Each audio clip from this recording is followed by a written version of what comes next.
I think I am living in delusion as to like being too attached to the earth because I'm scared to face the Because you're attached reality. to the world. You know when Yeah. you're going to be I'm free? scared of the other side though, I think. Well, why? If you know Jesus is Lord and he loves you, why fear him? What is he going to do to you? He is terrifying. And I Jesus guess is, then you don't know there's Jesus, do you? If you're terrified of Jesus, okay, I don't know. The yeah. Jesus that came to the world was to give you absolute assurance that he has your best interests and he loves you more than you can know. And if you trust him, he will give you everlasting life and everlasting pleasures.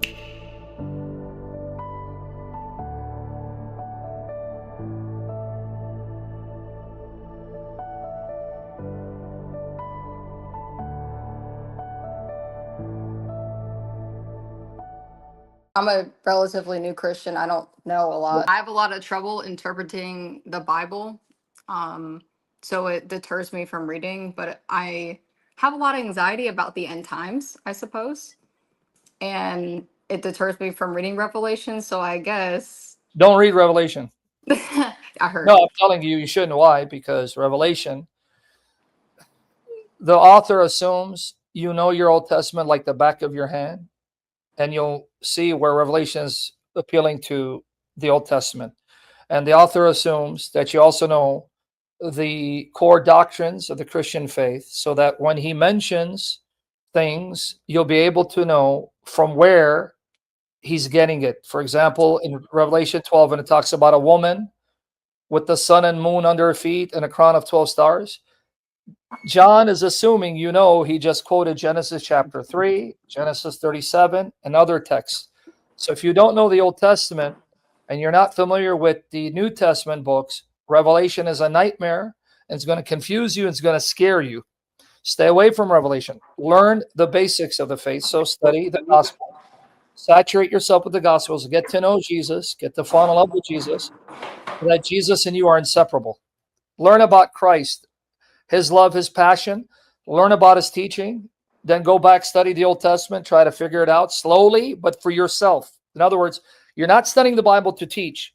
You're studying the Bible to hear God speak to you and form you and transform you. And then wait years from now before you even think about going into Revelation. Don't go into it. Yeah, I have zero desire to teach. Good. It's just I want my husband's always like, "Oh, the end times could be in our lifetime." My mother-in-law is Maybe. like, "The end times could be in your lifetime." And I'm sitting here like, I want my son to have kids and enjoy his life. So So wait, if Jesus comes, you think your son will be better off having kids in a miserable world or being with Jesus forever and ever? that is, I understand that. Yeah. You have the wrong perspective of who Jesus is. He is the source of love. He is the source of peace. He's the source of joy. So, which would you rather have? Your child with Jesus on earth, perfect love, perfect fellowship, perfect joy, no more pain, no more misery, no suffering? Or your kid growing up, taking a chance, marrying the wrong woman who ends up taking him to the cleaners, destroying his marriage, destroying his kids?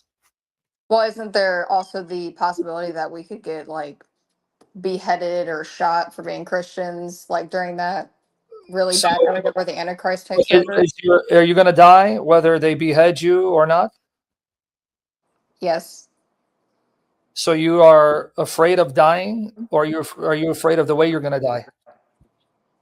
I don't think I'm afraid of death anymore. Now that I know that there's a place for us to go. I used to be So terrified of then that. you answered your objection. So what are you worried about? But I guess listen to that's what you true. said to me about your son having kids. So if Jesus comes down now, your son will be deathless, pain free, no more sin, no more misery, no more disease, perfect love, perfect joy, perfect peace, perfect relationships. But if the Lord delays, then your son grows up. Let's say he ends up with the wrong woman who takes him to the cleaners, destroys his family. Because you're only thinking, oh, my son is going to marry and he's going to have a family. But look around you. How many relationships do you know have lasted?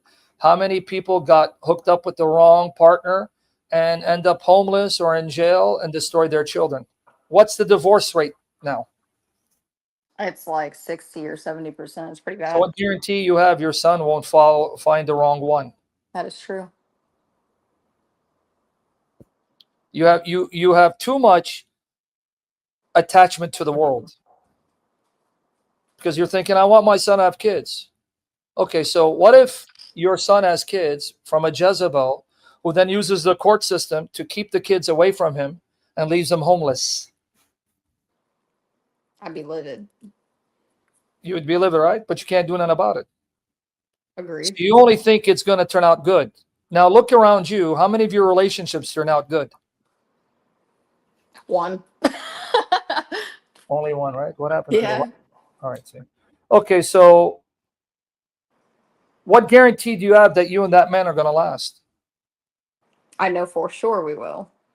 And pride comes before a fall. Right? Yep. This is called wishful thinking. I hope you last. I'm not hoping evil on you, No, but you're this right. I is. get it. There's always a chance, but we've So been my through so point much is, already. you're too attached to the world and too focused on the world because it's good for you, relatively speaking. But I want you to go to India, or I want you to go to Pakistan, or I want you to go to Syria, or I want you to go to Nigeria and see what they're doing to Christians today, right now, as we speak, beheading them, Yeah. raping them, murdering them, imprisoning them.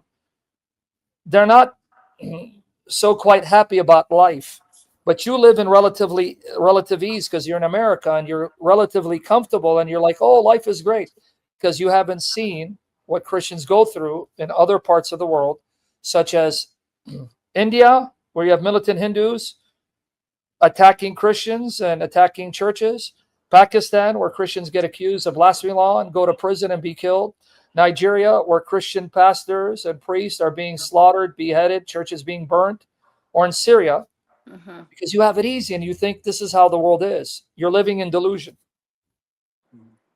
What's going to happen to you when slowly America is going to strip you of the right to practice what you preach and to express your faith, so that if you say something contrary to the values of the government, such as homosexuality is an abomination, or try to stop your kid from having a gender change, and they throw you in jail, are you going to be strong in faith then? I will be honest. I don't think my faith has ever been like. I was just talking to him about this. I don't think my faith has been tested to the point of I've had to endure like countless deaths in 1 year, for example, or like absolute terrible events. Yeah. And I honestly think that I think I am living in delusion as to like being too attached to the earth because I'm scared to face the Because you're attached to reality. the world. You know when Yeah. you're going to be I'm free? scared of the other side though, I think. Well, why? If you know Jesus is Lord and he loves you, why fear him? What is he going to do to you? He is terrifying. And I guess Jesus, then you don't know there's Jesus, do you? If you're terrified of Jesus, okay, I don't know. The yeah. Jesus that came to the world was to give you absolute assurance that he has your best interests and he loves you more than you can know. And if you trust him, he will give you everlasting life and everlasting pleasures. The fact that you're afraid means you have not experienced the love of God. So that tells me there's something deeper going around. And I'm not trying to be a psychologist, but usually people like you and me, if we have issues later in life, it's because these are issues that stem from our childhood and how we were raised.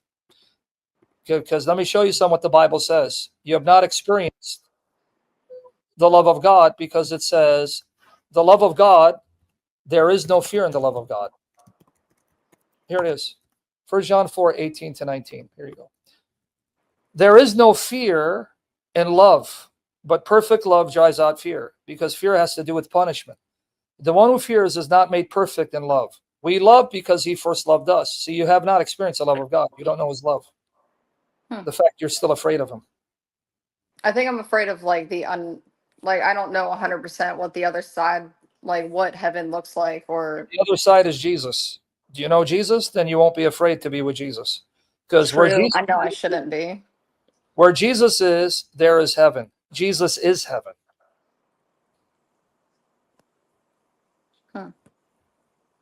So Jesus is heaven. No Jesus, there's no heaven. So even if I go to a place called heaven, if Jesus isn't there, that's hell for the believer. Why? Because love is a person, it's not a place. I don't love heaven, I love him. And he is my heaven. So I'll give you an example. Imagine you're told you can live in a perfect island, all your needs met, no pain, no suffering, but you won't see your son. Then what? Would you go? Would you go or Damn. no? You won't see your son again. Would you do that? Mm. My human. Okay, so I get what you're saying. My human self is saying no. My spirit is saying, of course. Like Then that's a that, stupid. That's a that stupid means question. you, Of you course I don't would. truly, you don't know love and you don't really love your son. So you have more deeper issues than I thought. You have very deep issues. Your issues stem from your upbringing and you need healing. For a woman, mother to think about, yeah, I'll go to a perfect place but never see my son, then you don't know what love is. And you Well, I don't. thought you were talking about in reference to heaven, I'm because like talking about your earth kids that they don't go to say, here, we're going to heaven. take you here to an island. Oh. Heaven's not an island. You'll be in perfect peace, perfect joy, have all your needs met, but you'll never see your son. Yeah, no, I don't want that. I want to see my son, but I thought you were referring to like the No, no, I theory of told you you island don't on see your earth. kids in heaven or something. No, no, don't see your kid on island. I'm going to give you this island. You can live the way you want. You can have all the pleasures, but you're never going to see your son. Who cares about your son? It's about pleasures. Okay, yeah, no. I would rather be with my son Hopefully not. I don't 20%. know. I'm starting to worry. I'm worried. I pray God heal you, honestly. I pray God heals No, you. I have social anxiety, so me being on camera in front of a whole bunch of people makes me No, really that's all nervous. right. So it's I'm not hard to. not trying to bully you, make you feel bad. But I'm just saying you have issues that are deeper that need to be cleansed and healed by Christ. But since you don't know Christ, you haven't experienced his love, you're even afraid of him. As you're saying, I'm afraid of the other side. The point of the analogy is you can give me a perfect world where I live forever and no pain. But if Jesus is not there, that's hell. Ah, Those who come to know Jesus and fall in love with Jesus, Jesus is our heaven. So where Jesus is, that's where our heart is. And if Jesus is not there, we don't want to be there. I don't want to be in a place without Jesus. I want to be with Jesus. Why? Because when you know someone absolutely loves you and adores you and has proven his love for you, that he died for you, how can you not want to be with this person, to hug him and kiss him and embrace him and be embraced by him? That's heaven for a believer. You're too fixated on, I don't know what's going to happen on the other side. I don't know what's in heaven because you don't know him. You know of that him, is but true. you don't know him. That is true. So you got to come to know him. And Get to how do know. I do that? It's a relationship. How do you get to know your husband? By ignoring him? No, but I think I actually read or saw one of your videos. It was through prayer, Yeah, well, reading, here, I'm saying now, here, how do you get to know your husband, the guy you're with? dates, and talking to him. Spending time in his presence, right? Yes. Spend time with Jesus. How do you spend time with Jesus? Talk to him from your heart. Let him speak to you. Well, when does he speak to you? When you read the Bible, he's speaking to you. That's why I said, learn the Bible, read it devotionally, start with the Gospels. It's a relationship, it's marriage. The Bible talks about Christ as your husband. And the more you spend time with your husband, the more you get to know him, and the more you see how beautiful he is, the more irresistible he becomes. You don't know him. Because if you know him, you can't live without him. You can't. I can't imagine a world without Jesus. Not because I'm a perfect servant, far from it. I'm a filthy, wicked hypocrite, a dog that failed him, but he has not failed me. And I have experienced his love, and he's gone out of his way time and time again to be there in my darkest moments. So even though I fail, I don't want to fail him. But one thing I can tell you, I can't live without him. And if there's a world and there when there's no Jesus, that's not a world worth living in. Jesus is the believer's heart. Jesus is the believer's heaven. No Jesus, that's hell. But you don't know that because you don't know him. Get to know him. Go spend time with him. Speak to him. Hear his words. Learn about his character. That's why Matthew, Mark, Luke, and John are written, to show you the kind of person he is, how he interacted with those who are broken, those who are oppressed, those who are abused, those who are neglected. He did nothing but love them. But the arrogant, the self-righteous, those who thought they were smarter or better than they were. He was very cruel and harsh with them because he had no time for arrogant snobs. God hates pride. What God loves is a broken heart that acknowledges their brokenness and need of him. He will come to your aid. He'll rush to embrace you and kiss you and hug you and spoil you in his love. That's Jesus.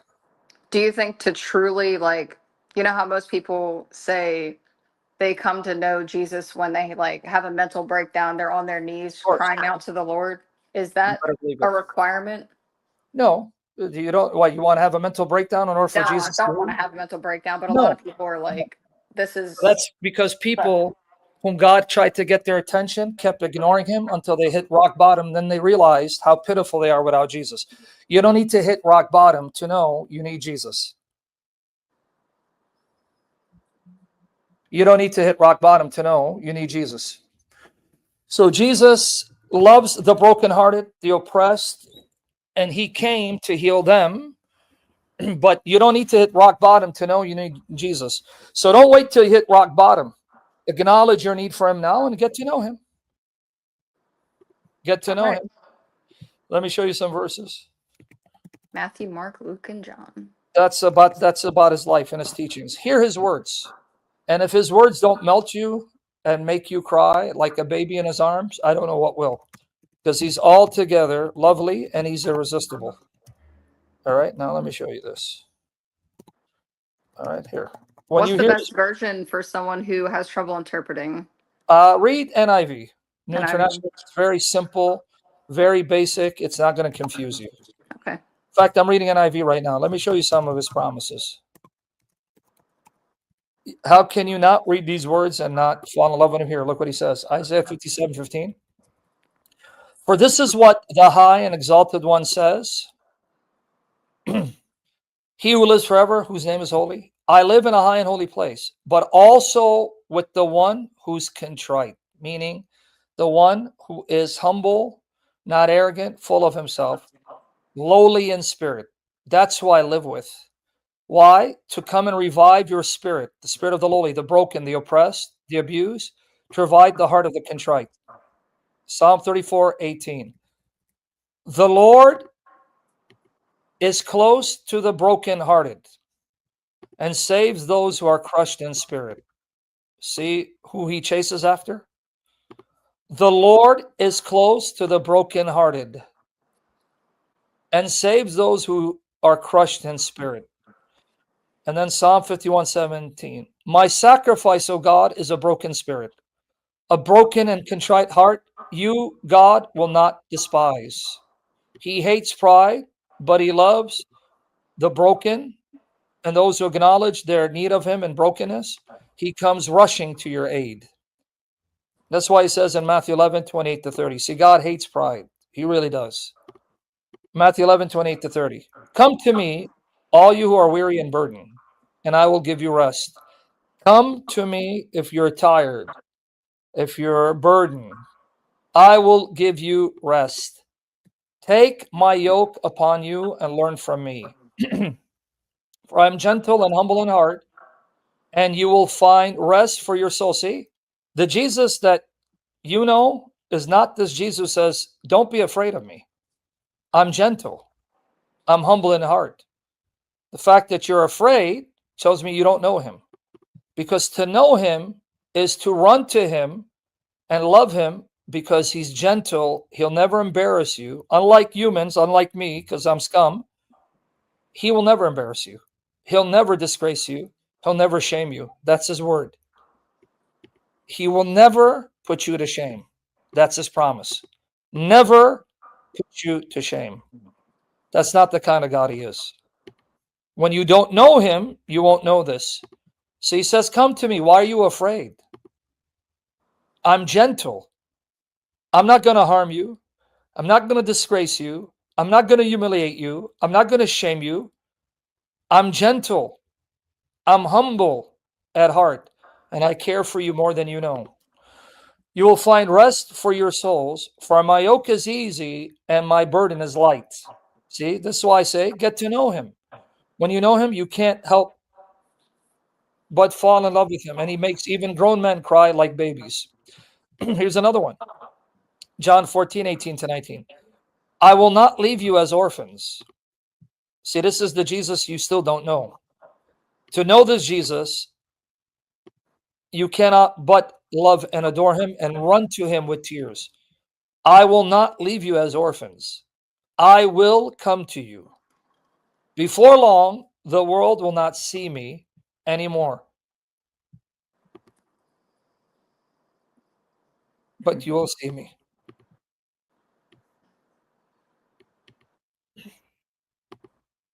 Because I live,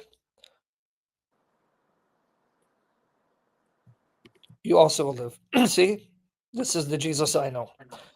So this is Jesus. Once you know him, you can't help but fall in love with him. You still don't know him yet. You don't know his heart. Now I want to help you with this analogy with the yoke. The yoke.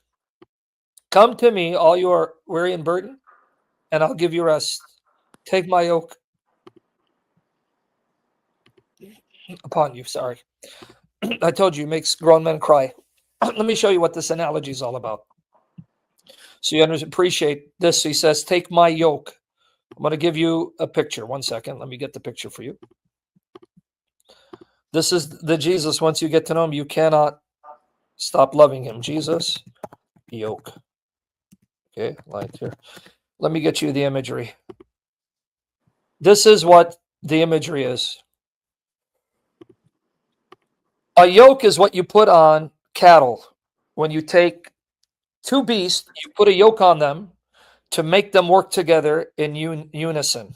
Right here. This is a yoke. So what Jesus is saying is, come under my yoke, right? Do you see this right here? The yoke? You see the Not image? that Right? yoke. Yes. Okay. So what he's saying is, be my yoke partner. Put my yoke on you, we'll carry it together. Oh, wow.